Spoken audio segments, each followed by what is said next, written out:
But in the bullshit department, a businessman can't hold a candle to a clergyman.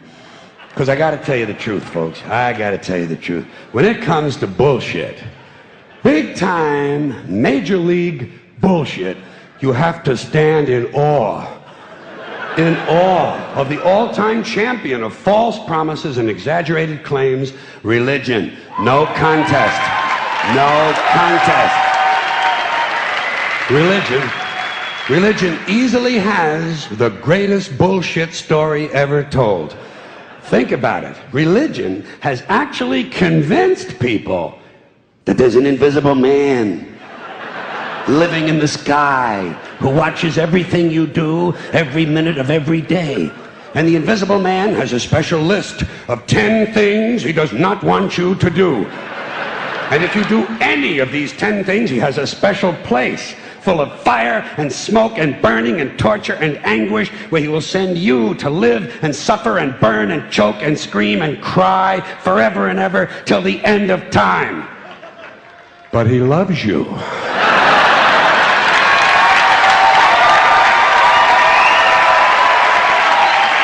He loves you. He loves you and he needs money. He always needs money. He's all powerful, all perfect, all knowing, and all wise. Somehow, just can't handle money. Religion takes in billions of dollars. They pay no taxes, and they always need a little more. Now, you talk about a good bullshit story. Holy shit.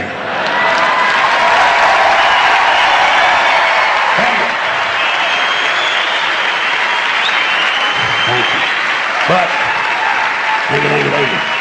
thank you very much. But I want you to know something. This is sincere. I want you to know, when it comes to believing in God, I really tried. I really tried. I tried to believe that there is a God who created each of us in his own image and likeness, loves us very much, and keeps a close eye on things. I really tried to believe that, but I gotta tell you, the longer you live, the more you look around, the more you realize something is fucked up. Something is wrong here. War, disease, death, destruction, hunger, filth, poverty, torture, crime, corruption, and the ice-capades. Something is definitely wrong. This is not good work. If this is the best God can do, I am not impressed. Results like these do not belong on the resume of a supreme being. This is the kind of shit you'd expect from an office temp with a bad attitude.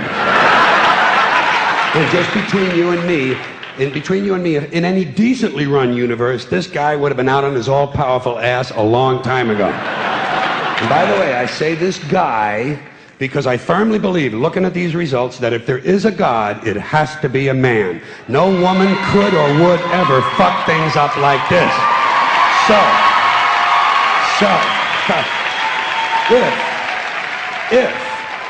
If there is a God, if there is, I think most reasonable people might agree that he's at least incompetent and maybe, just maybe, doesn't give a shit.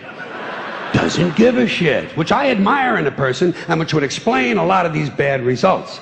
So rather than be just another mindless religious robot, mindlessly and aimlessly and blindly believing that all of this is in the hands of some spooky, incompetent father figure who doesn't give a shit, I decided to look around for something else to worship, something I could really count on. And immediately, I thought of the sun. Happened like that. Overnight, I became a sun worshiper. Well, not overnight. You can't see the sun at night. But first thing the next morning, I became a sun worshiper. Several reasons. First of all, I can see the sun, okay? Yeah. Unlike some other gods I could mention, I can actually see the sun. I'm big on that. If I can see something, I don't know, kind of helps the credibility along, you know? So every day I can see the sun as it gives me everything I need: heat, light, food, flowers in the park, reflections on the lake, an occasional skin cancer, but hey, at least there are no crucifixions, and we're not setting people on fire simply because they don't agree with us. Sun worship is fairly simple. There's no mystery, no miracles, no pageantry. No one asks for money. There are no songs to learn. And we don't have a special building where we all gather once a week to compare clothing. And the best thing about the sun, it never tells me I'm unworthy. Doesn't tell me I'm a bad person who needs to be saved. Hasn't said an unkind word. Treats me fine. So I worship the sun. But I don't pray to the sun. Know why? I wouldn't presume on our friendship. It's not polite. I've often thought people treat God rather rudely, don't you? Asking trillions and trillions of prayers every day, asking and pleading and begging for favors. Do this, give me that, I need a new car, I want a better job. And most of this praying takes place on Sunday, his day off. It's not nice, and it's no way to treat a friend. But people do pray, and they pray for a lot of different things. You know, your sister needs an operation on her crotch.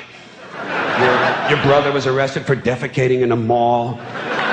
But most of all, you'd really like to fuck that hot little redhead down at the convenience store. You know, the one with the eye patch and the club foot, huh? Can you pray for that? I think you'd have to. And I say, fine, pray for anything you want. Pray for anything. But what about the divine plan? Remember that? The divine plan. Long time ago, God made a divine plan. Gave it a lot of thought, decided it was a good plan, put it into practice. And for billions and billions of years, the divine plan has been doing just fine. Now you come along and pray for something. Well, suppose the thing you want isn't in God's divine plan. What do you want him to do? Change his plan? Just for you? Doesn't it seem a little arrogant? It's a divine plan. What's the use of being God if every rundown schmuck with a $2 prayer book can come along and fuck up your plan? And here's something else, another problem you might have. Suppose your prayers aren't answered. What do you say? Well, it's God's will. Thy will be done. Fine, but if it's God's will and he's going to do what he wants to anyway, why the fuck bother praying in the first place? Seems like a big waste of time to me. Couldn't you just skip the praying part and go right to his will? It's all very confusing. So to get around a lot of this, I decided to worship the sun. But, as I said, I don't pray to the sun. You know who I pray to? Joe Pesci. Joe Pesci. Joe Pesci. Two reasons. First of all, I think he's a good actor, okay? To me, that counts. Second, he looks like a guy who can get things done. Joe Pesci doesn't fuck around. Doesn't fuck around. In fact, Joe Pesci came through on a couple of things that God was having trouble with. For years, I asked God to do something about my noisy neighbor with the barking dog. Joe Pesci straightened that cocksucker out with one visit. It's amazing what you can accomplish with a simple baseball bat. So I've been praying to Joe for about a year now. And I noticed something. I noticed that all the prayers I used to offer to God and all the prayers I now offer to Joe Pesci are being answered at about the same 50% rate. Half the time I get what I want, half the time I don't. Same as God, 50-50. Same as the four-leaf clover and the horseshoe, the wishing well and the rabbit's foot. Same as the mojo man. Same as the voodoo lady who tells you your fortune by squeezing the goat's testicles. It's all the same, 50-50. So just pick your superstition, sit back, make a wish, and enjoy yourself. And for those of you who look to the Bible for moral lessons and literary qualities, I might suggest a couple of other stories for you. You might want to look at The Three Little Pigs. That's a good one. Has a nice, happy ending. I'm sure you'll like that. Then there's Little Red Riding Hood, although it does have that X-rated part where the big bad wolf actually eats the grandmother, which I didn't care for, by the way. And finally, I've often always drawn a great deal of moral comfort from Humpty Dumpty. The part I like the best, all the king's horses and all the king's men couldn't put Humpty Dumpty back together again. That's because there is no Humpty Dumpty and there is no God. None, not one, no God, never was. In fact, I'm gonna put it this way. If there is a God, may he strike this audience dead. See, nothing happened. Nothing happened. Everybody's okay. All right? Tell you what. I'll raise the stakes. I'll raise the stakes a little bit. If there is a God, may he strike me dead. See, nothing happened. Oh, wait, got a little cramp in my leg. And my balls hurt. Plus, I'm blind. I'm blind. Oh, now I'm okay again. Must have been Joe Pesci, huh? God bless Joe Pesci. Thank you all very much. Joe bless you. Thank you very much. I appreciate it.